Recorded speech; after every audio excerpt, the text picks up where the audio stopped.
Now, let's move to our next guest speaker. It is my pleasure to introduce Nadine Zeinoun, President of the ICF Chapter Ottawa and Master Certified Coach and Facilitator at St. Joseph University, Lebanon. She specializes in leadership development, executive coaching, emotional intelligence, and organizational transformation. Her topic is emotional intelligence. We look forward to her insight on the importance of emotional intelligence in leadership and professional growth. Let's warmly welcome Nadine Zeinoun.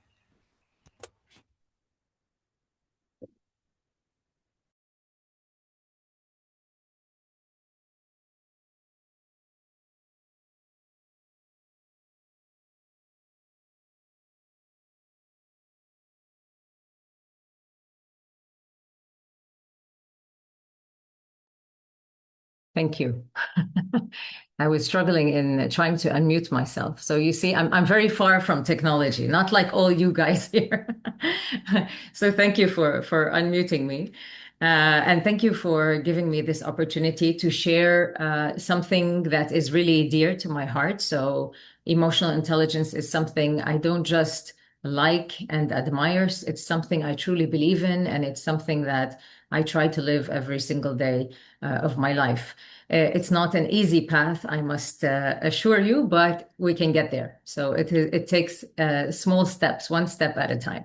So thank you so much for your presence here today, and thank you for giving me this opportunity again. So I'm going to share some slides so that you can follow. Please, I have no problem, honestly, if you interrupt me at any time and ask questions. I like my sessions to be interactive as much as possible. So please, if there's something that's not making sense, something that you feel you would want to understand at any time, just raise your hands, and I have no problem answering that question. So thanks again. So how do we empower ourselves through emotional intelligence?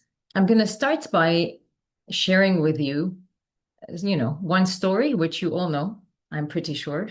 It's about Steve Jobs. So the late Steve Jobs. We all know that Steve Jobs was really an amazing visionary. He was brilliant.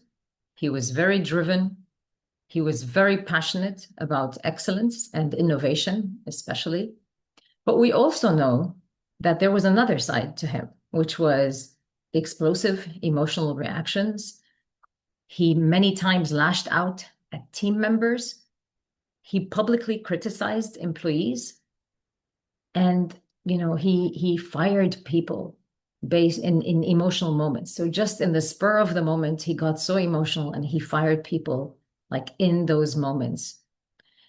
So what happens is that Steve Jobs' attitude, although he's a great visionary, it created fear inside the team. And when there's fear living inside the team, people start burning out because they feel overwhelmed and they feel stressed. They think it's from the hard work, but it's actually also from the fear that is created and the stress that is underlying. And many people disengaged. So you lose, he lost, if you want, the best version of these people. And, we all know that he was forced out of the company in 1985, a company that he co-founded. And it was only until he changed later that things started to change. So what happened here? If we look at Steve Jobs' case, he had the technical brilliance. He wasn't just an average guy. He was brilliant. He had the vision, he had the innovation, but what stood out and what had, the drawback that he had was he lacked that emotional intelligence that was needed in a leader. He couldn't self-regulate. He didn't even know how to work with his partner CEO and create good relationships. And that is where he was, his drawback was, and that's why he was let out and he was forced to leave. So why am I sharing this? I'm sharing this because technical skills are very important, but they're not enough, especially in nowadays. And especially as you grow into leadership positions, the higher you grow, the more emotional intelligence you need. So what is emotional intelligence? if I want to define it, it's simply understanding the root cause of your emotions, understanding what you feel, why you feel it, how it influences you, how it influences your presence, your behavior, how it impacts others around you, and also connect with other people's feelings as well, because you're not alone in this world, and you need to connect with people and create relationships for your success. So, and why is it important? It's important because we now know, and research has shown, and there's way more, even more recent research showing that EQ matters. EQ is emotional quotient, so like IQ. So IQ only tells us or predicts around 15 to 20% of your success, especially in leadership positions. However, EQ now, more than 50% of your success comes from your emotional intelligence. And that's why Fortune 500 companies, 75% of them, they promote EI in their culture. Top performers, 90% of them have high emotional intelligence, and so on and so forth. I'm just showing you the slide to tell you that it's really important, even if we're technical people and we're great at what we do, it's important to pay attention to our emotions and how they're impacting us, because they really, really can hijack our success, like what happened with Steve Jobs. Now, because I'm originally a scientist, so I have a master's degree in pharmacology and therapeutics, I always like to go back to science and look at what happens. What happens in our brain when we're in emotional attacks or emotional reactions. So I want you to see this. Your brain is not just one brain. We have 6 small brains, and I'm going to highlight 3 of them now. The first one I want you to focus on is the prefrontal cortex, which is this area behind our forehead here. So this area is like our CEO. It's the executive brain. So when I want executive functions, higher level executive functions like strategy, like problem solving, like innovation and creativity, like connecting with people, I need this area of the brain to be really open, really active, and doing its best. So I cannot succeed if this area of my brain is not there. Now, another part of my brain is the primitive brain, which is like at the back of the base of my skull, at the tip of my neck. This area of the brain, or this smaller brain, is responsible for instincts and survival.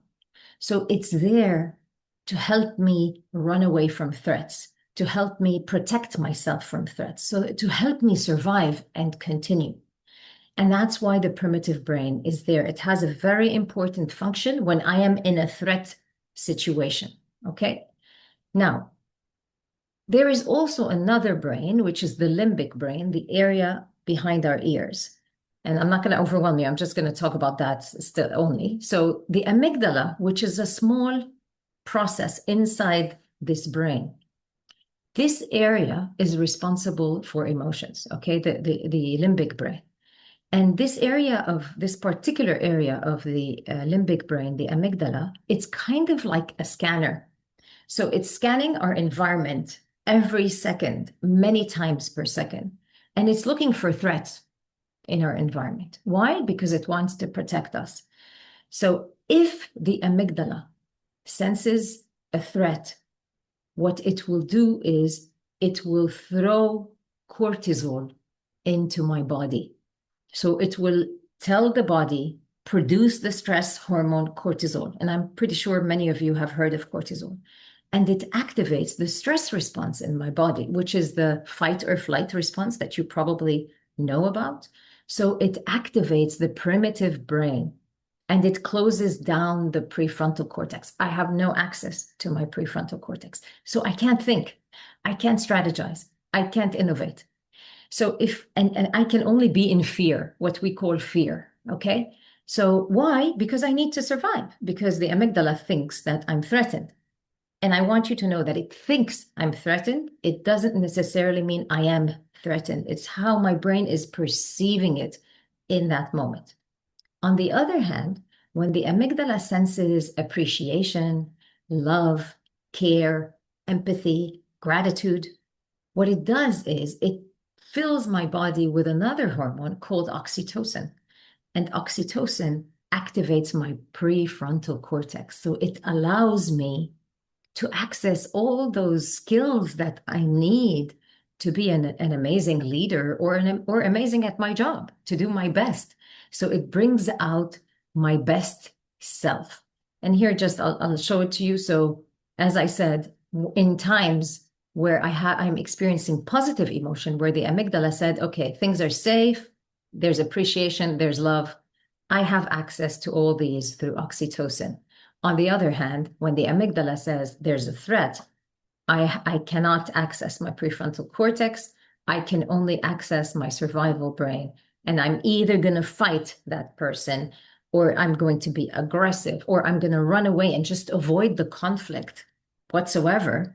And of course, that's not going to help me in either way. And I can't access my prefrontal cortex. And it's the same thing for your people. So if you're a leader, when they are in fear, and that's what happened with, if we go back to Steve Jobs, people were scared. That's why they were disengaged. So because they were scared, they were high on cortisol, coming to work high on cortisol. They're not activating their prefrontal cortex. They can't give their best. They're not engaged. That's a big problem when we are leaders.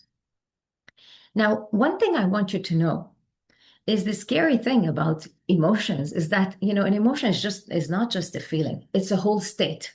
Okay. What do I mean by state? I mean that it's an experience. It's the way I respond to my outside world. Okay. It's my inner response to an outside world. So whenever I receive information through my senses, okay, I process that information through thoughts. So that's part of the emotional state. There are 4 components of the emotional state. So I process what's going on through my thoughts. And depending on my thoughts and what story they tell me, okay, and I really want to stress that, because my story is different from your story, is different from her story, is different from his story. Each one of us has a different story. So my thoughts interpret what is going on. It gives me a story, my own reality. And this reality creates a feeling, maybe frustration for me, maybe for somebody else, it's excitement, the same situation. And it also creates different physical changes. That's why my physiology changes. So when I'm excited, look at, my posture is like this, I'm full of energy, I'm okay. And when I'm sad, I may be sitting like this, my posture is different. So it changes my physiology. And all of these together, they change my behavior. And that's why if I want to change behavior, I can't just tell myself, you know what, I'm going to behave in a different way. I may do it by using my self-regulation for a little bit of time, but it's not going to work on the long term. Why? Because I'm going to need to change the deeper things that are going on, my thoughts, my physical, so that my feeling changes. And then when my feeling changes, my behavior changes. So why am I showing you this? I'm showing you this to let you know that every behavior we do is driven by some type of emotion. And that's why if you procrastinate, if you make a decision, if you decide to talk to this person or not talk to this person, if you decide to contribute in a meeting or not say whatever you want to say, all of these behaviors are driven by some emotion there. And if you're not understanding that emotion and how it's driving you, you can't change the behavior and you can't develop yourself as a leader. So I hope that was clear. And if you have any questions, please tell me. Now, one thing I like to stress is I'm always asked, so are emotions good or bad? And why do we have them? Oh, if emotions are neither good nor bad, honestly. Okay, there's no such thing as good or bad. Emotions are data. You're all amazing with data, right? You're very good analytical people who can find the data like so fast.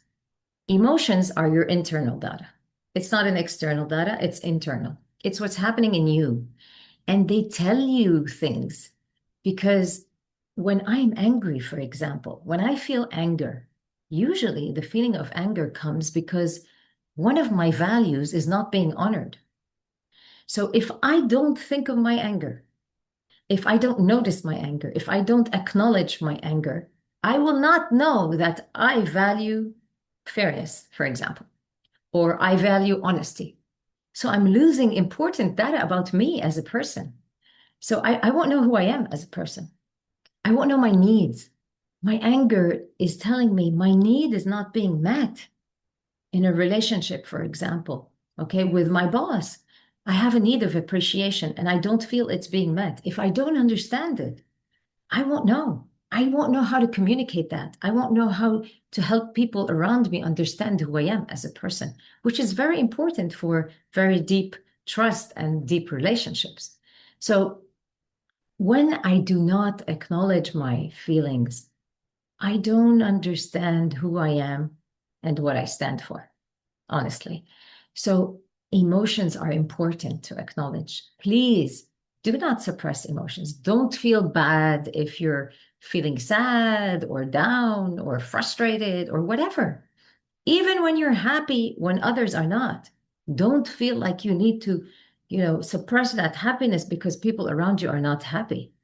So, on the contrary, acknowledge that, understand that, even the positive emotions, the emotions that feel good, like happiness and joy and fulfillment, these are what tell us what we love to do in life. And that's how I'm directed towards my mission.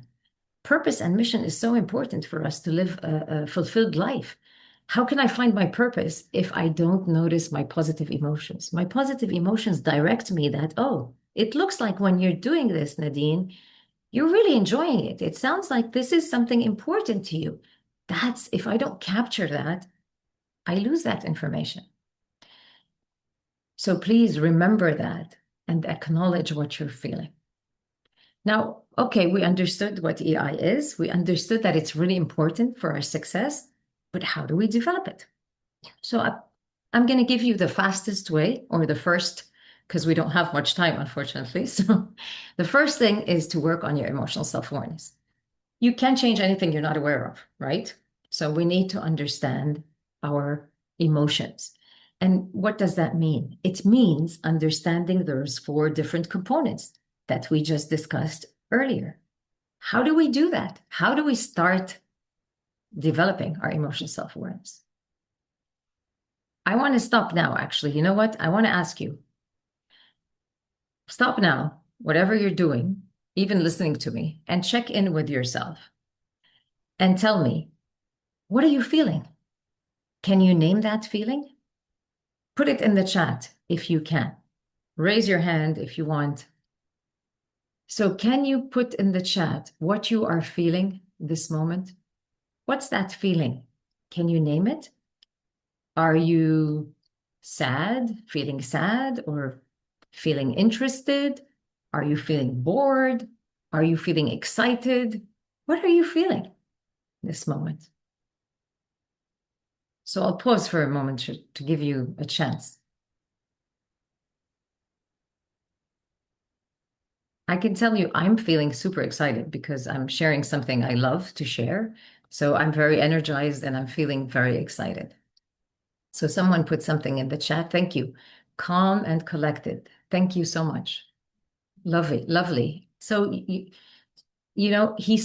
mentioned two different, right? Two different emotions.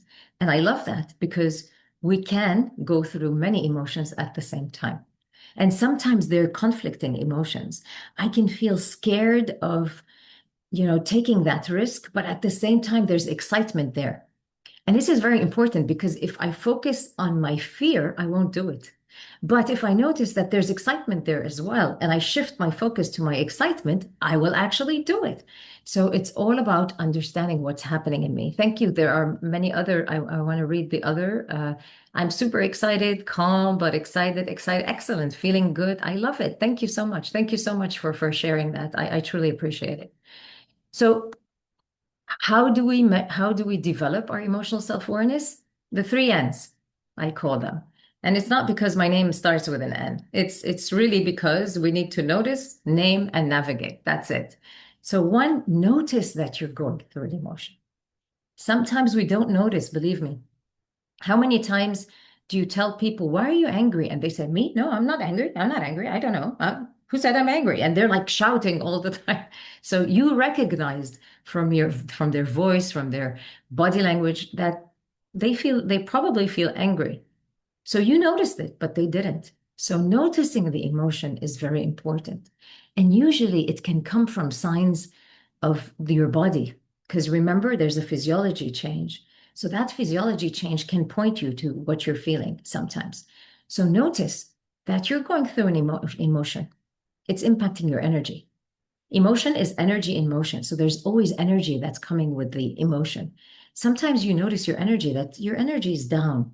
I must be going through an emotion. What is that? Name it. Name your emotion. And research shows that people who name their emotions are able to self-regulate better. So they can control their emotions way better. And the more words they can give to the emotion in terms of naming, the better they regulate.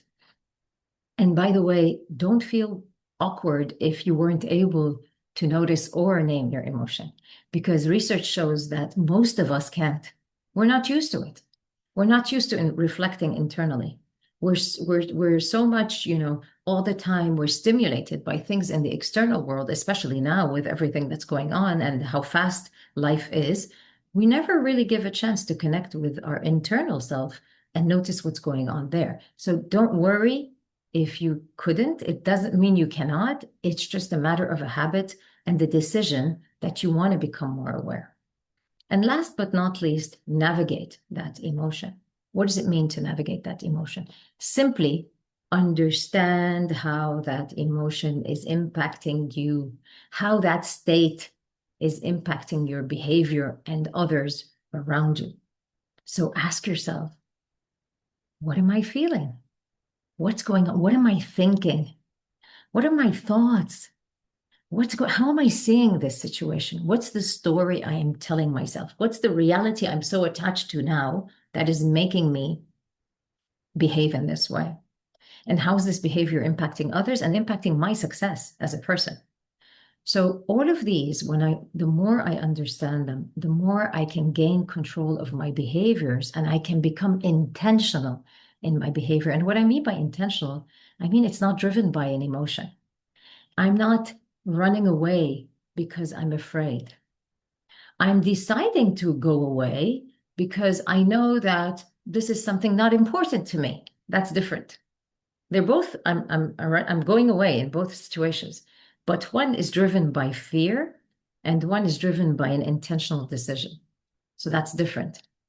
An emotionally intelligent person would do it intentionally. So which of these if I want to self-regulate, okay, now I created emotional awareness. How do I self-regulate? If I want to self-regulate, which of these four do you think I can change?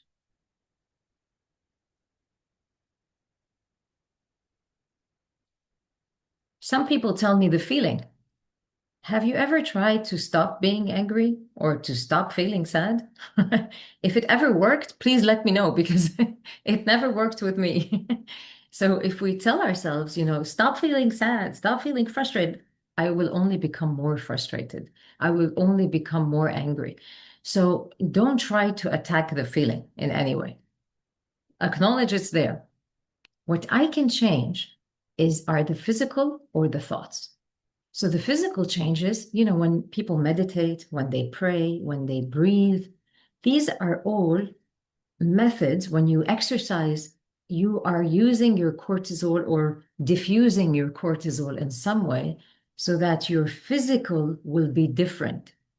Your posture will be different. Your breathing, you're activating your parasympathetic nervous system. So you're calming down your system. And remember, this is a two-way arrow, as you can see here, which means that not only my feeling changes my physical changes my feeling too. So when I change my posture, when I change my physical, it allows my feeling to shift. And then I will behave differently because my feelings have been shifted. But if I want to really go to the long-term impact, I need to handle the thoughts. It's important for me to handle the thoughts because when I shift the thoughts, my feeling shifts on the long term. So the thoughts are the mindset. They're my perception. They're my story. When I change those, everything shifts. How do I change my thoughts? Very simply, I need to know them, right? That's the navigate. Remember, notice, name, navigate. So navigate is understanding what are these thoughts and what am I thinking?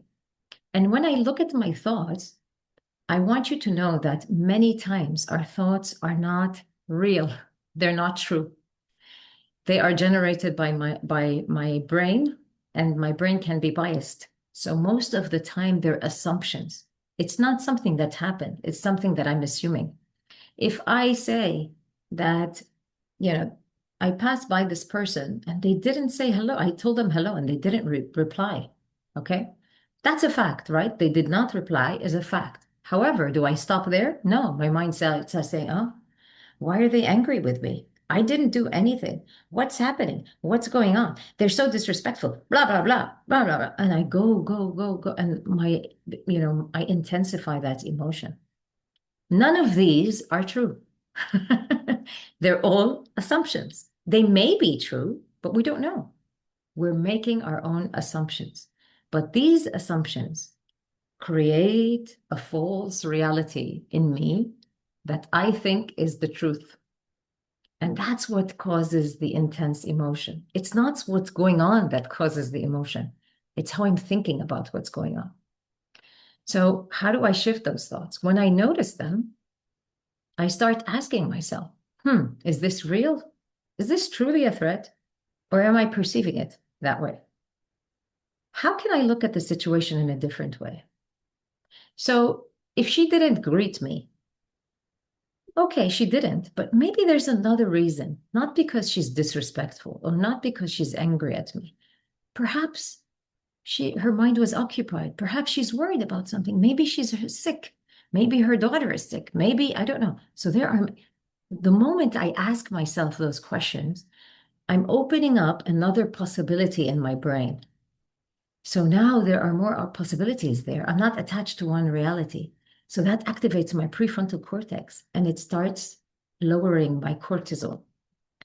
What is good about this situation? Or what could be good about this situation? What could I gain from this situation? What's the gift in this situation? What if I'm just in fear? What am I fearing? What's happening here? What are the facts and what are the assumptions I'm making? So when I ask myself all these questions, something starts to shift. The intensity of the emotion starts going down. And once it goes down, it won't determine my behavior. I would be able to start taking back control. So in summary, EI is very important if you want to be successful and if you want to grow in your careers or achieve, your dreams and your aspirations. It's important to work on your emotional intelligence. How do we do that? Simply by raising our emotional self-awareness. And we do that by starting to notice our emotions, naming them, and navigating the 4 different components. And once I do that, look at those thoughts, be critical about those thoughts, and just shift them. And once you shift them, even if you don't shift it completely, just by doubting it and creating some question mark on that response, it will help you. It's not easy. And I know that as you listen to me, you probably got a little bit overwhelmed. How can I do this? And you went into some doubt. Don't worry. You will get better. It's just a matter of practice, a matter of focus, and a matter of determination. And slowly, slowly, I can tell you, I was never someone who had any relationship with emotions. So very mental, science, scientific, whatever. So this was a totally new world for me. But if I could do it, and I'm still doing it, I'm not there yet, but I'm still working on myself. So if I was able to progress, then you can too. So just trust in yourself and know that it's going to happen. And as a gift for you, if you scan this code or you go to my stand store, you have a free guide on emotional intelligence that you can download, and it has a lot of details. So if you would like to know more, if you would like to practice, you can find that resource there, and it's for free. So you can just download it and utilize it, share it with people, help people. And if you'd like to follow me, I'm present on LinkedIn, YouTube, even on Instagram, TikTok, Facebook, wherever you want. But these are my LinkedIn and YouTube. And if you want, I can put them in the chat. So thank you very much for your attention. And I do see that there are some points in the chat that I might not have seen. So I'm gonna look at them. I apologize if you put something and I didn't. Yeah, it was when I asked about the thoughts. Okay, great. So people said thoughts. Someone said behavior thoughts. We can only control how we can react. Uh, yeah, and you do that via changing your thoughts. Sometimes I get angry, shouted to me, dear one, especially to my friend. And I really love him as my brother. What should I do? Yeah, and you're right. I mean, thank you for sharing that. Thank you for being vulnerable to share that, Amrit. I can assure you that we all do that. Okay, so please be compassionate with yourself. We all do that.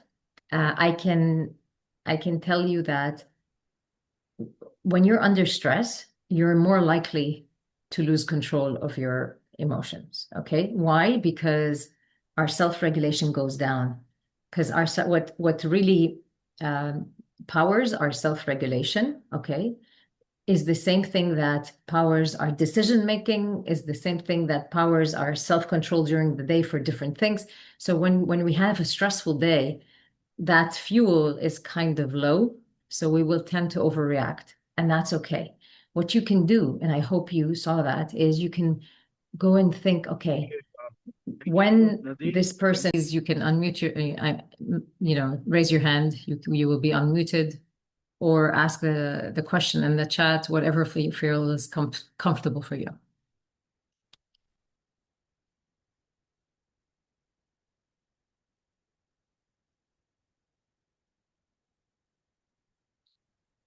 Yes. Sri Harsha, is that how I pronounce your name? I apologize if it's wrong. No, you were spot on. Okay. So and great presentation, Ms. Nadine. Thank you. So my question is stemming from a personal experience. I manage a quite a sizable team, but I would say a specific member on my team has had some issues where they are unable to follow my directions, and I sometimes get frustrated especially with their answers being very how do I put it lightly? Not very direct, like not very precise, and Yeah. that frustrates me sometimes, especially when they tend to answer, executives, and it's not precise. So, in your opinion, I'm trying to manage my emotional quotient as best as I can, but in your opinion, how best do you think I may approach this problem, where he or she is unable to answer my questions, or is able to take directions and is able to accurately present their findings? Okay, thank you. Thank you for your question. Now, I must say it is a frustrating situation. I mean, I do understand that you would feel frustrated in such a situation. So you want to do something great and you want to give great value, and you find that someone is lagging behind, is not really, going by the directions you give them. Now, usually what I would tell you is usually when people are resistant, kind of, more or less. So they're resisting what we ask them to do. They resist any request from them. Most of the time, it's because of fear. So I would ask you to reflect on how is the relationship between you two? Does this person fear you? And mind you, it doesn't mean that you are someone who's harsh and scares people. It doesn't have to be like that. You can be just acting the way you act with everyone else. But some people are more sensitive because remember, the way we understand the message or whatever is happening is in our environment is not only dependent on what's going on, it's dependent on what I have inside. So what I was brought up in, my experiences. So this person may have some challenges from before. And so they're interpreting whatever you do with fear. And if they are scared of you, they won't be upfront. They won't tell you the truth. They won't do what you ask them to do. And they won't even say, I'm not going to do this, because they don't have the courage to say that. So the best thing is when you have someone who's not responsive for any reason, it's important for you first manage your frustration. So ask yourself, what are the thoughts that are coming up? So when this person doesn't do what I ask them to do, what happens in my head? What am I telling myself? What are the thoughts that are coming up? Write those thoughts down. Journaling is like key for anything in developing emotional intelligence. It's important to journal. So, okay, I'm feeling frustrated when this person does this. This is the situation. This is the feeling. What about the thoughts? What happens? What do I think? And here, do as much as you can, reflect on what are the thoughts. And I can assure you that many times it has nothing to do with them. It's something that was triggered in me. So it will help you understand what's happening in you and why this situation frustrated you and why you chose to be frustrated in such a situation. And when you calm down, you're able to address them. Have a conversation with them, sit with them one-on-one in a safe space, better not the office, somewhere where they feel safe, and just talk about what you observed. All right. So tell them, like, I have noticed that, I have asked you to do so and so many times, and I'm not seeing any response. So tell me what's going on. Don't judge them. Don't come with a judgment that they're bad, they're lazy, they don't want to work, they're not committed. No, remove all these judgments and then come into the conversation with a very open mind, listen to them and connect. Try to understand what is happening, because really we don't know what people are going through. A lot of times we think we know, but we don't. So when you sit with them in an open way and really listen to what they have to say, accept them. Don't say they are excuses, because the moment we say they're excuses, we're judging, and there's a barrier. A barrier is created because judgment creates fear. So try not to judge and try to be open and listen to them, to whatever they are saying. And even if it sounds ridiculous, tell yourself, I'm going to consider that even 5% is true. And let me focus on that 5% and keep asking them and listen to them. If you allow them to open up, then they may reveal to you what's going on. Now, 2 times, 3 times, 4 times, this is not 2 times, maybe you'll put a limit. Okay. So after you talk to them once, twice, maybe a 3rd time, maybe that's your limit. Then you know that they're not going to shape up, but try talking to them first. So does that help? Does that address your question, Mr. Harsha?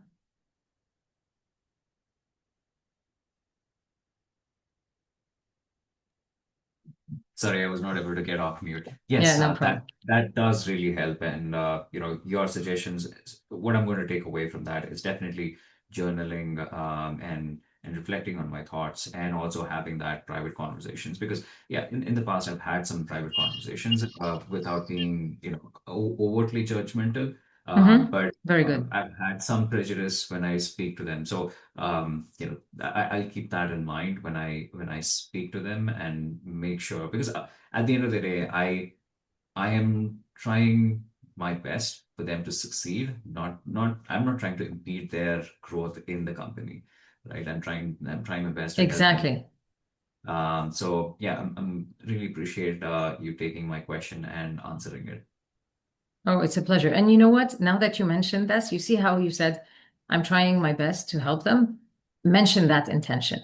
When you clarify intentions and you clarify that you're doing these to help them, this makes them feel safe. Okay. So they're more likely to open up, because safety creates oxytocin, and oxytocin opens up the prefrontal cortex. No, that definitely makes sense. If I may just pick one more question. I know we're running short on time. But just to add to the same situation, this person has had some a lot of experience and has not had managers with the same level of experience. And I think one of the reasons that the conflict is stemming is because he or she considers me as their peer, and suddenly it turned Oh, out to be their manager. So there's a bit of that conflict, right? So where Okay. engaging me as a manager is becoming a bit of a challenge for them. So that's where people I've worked with, they've my Yeah, it's tougher. yeah, so that's where I believe the issue is stemming from. So how do you address someone who Okay. is coming from that kind of a mindset? Okay, great. So first of all, always start with yourself. So ask yourself, me being, an ex-peer of them, how does that impact me? Because sometimes it makes me feel awkward before them. And when it makes me feel awkward, that awkwardness will impact how I behave with them. So maybe I will be less harsh on accountability. Maybe, I don't know. It sometimes impacts me. So try to first understand how this awkwardness is impacting you. Okay, that's one. Second, have an open conversation with them. Again, honesty, transparency, it's the T in trust. Trust cannot happen without transparency. And if we want to be transparent with people, before we do that, it's important to understand ourselves and why this is bothering us or why this is important to us or whatever. So for you already are feeling that maybe this person feels awkward. So you're using your empathy here, which is great. But just sit with them and tell them, look, I want to tell you something. It may be all in my mind, but I want to be honest with you because I want to build a trusting relation. Again, set expectations, clarify intentions so that they feel safe. And then, have that discussion. Tell them, look, I know we were peers, and that's a bit awkward for me now to manage you. Maybe you don't feel that, but I can assure you that I'm worried about that. So tell me, is this an issue for you? And listen. Always ask, be curious and listen. Be curious and listen. I can't tell you enough how much that helps. That's the coaching approach, but it makes a big difference with people. Is that helpful? Yeah, I'm seeing you nodding now. I can see you now. Before I wasn't seeing you. So No, my apologies. My daughter woke up and she was sitting on my lap, so no I had to run out. problem. But I saw yes, her. She's so cute. that definitely. Thank you. That definitely helps out. Okay, great. Excellent. Thank you. So I do not want to take the time of others. If there are no questions, I want to Uh, thank you. no, Yes. excuse me. Yeah, Prabhat. Hi. Prabhat is here. So, first of all, thank you so much for keeping your views very nicely on the emotional intelligence. As a session chair, I would really appreciate this thing. Second, as we are from coming academic background, so I just wanted to understand a little bit about the emotional intelligence, how as a educator we could develop, starting from the children's and then coming to the higher education levels. There could be various steps, but if you would Oh, like to put some light on that, that could be really helpful. a lovely question. And I'm happy that you're thinking of that. I believe developing emotional intelligence in our kids and all across the education system is very important. And you can start, Prabhat, by encouraging students to actually share emotions. So that's the first step because we were brought up, I don't know about you, but personally in my culture, where I was brought up in the Middle East, we were not encouraged to talk about emotions. So we felt like this is wrong. It's awkward. I was shy to say that I'm afraid, for example, or whatever. So all of these taboos around emotions, this is why we don't have much emotional self-awareness in our region, at least. So what I would encourage you to do is ask them, encourage them, let the teachers talk about their emotions as well, because when you talk about your emotions in front of them, you're leading through example and they're looking at you and watching you. So they start feeling that, oh, it's okay to be afraid. Oh, it's okay to feel concerned. It's okay to be happy, whatever. So when you start using that language with them, they start understanding it more. And another thing is like there are some really nice games that so I see a lot of teachers do to help the kids to grow their emotional intelligence. Like they put a board up with different emojis, And every student, when they enter, they're supposed to put themselves where they are in terms of that. So it helps them in their expressing their emotions. So you can also check in at the beginning of the day. So let's talk about how are we doing today? What are you feeling? What am I feeling? And the teacher shares what they're feeling, and have like a 10-minute, 15-minute discussion around emotions. That helps a lot, even with teams, even in companies. Checking in and seeing what the emotion is like in the room is important. So these are things that you could do. I think these are the most important things that they can do. And if somebody is having a tantrum or they're going through a tough, there's a conflict, or somebody is, you can see that a student is feeling angry or whatever, sit with them and give them time to listen to their emotions and accept that emotion. Don't judge them based on the behaviors, because behaviors can't really tell who the person is, really. We judge people through their behaviors, but people are more than their behaviors. There's like a whole world inside that we don't know, and we don't know what they're going through. So sit with them, have them feel that it's okay to feel angry, but it's not okay to behave in this way because, they are impacting others. So let's look for another way of channeling that emotion in a different way. So sit with them, listen to them, help them, channel this in a different way so that they can behave in a way that's not socially unacceptable. Does that make sense, Prabhat?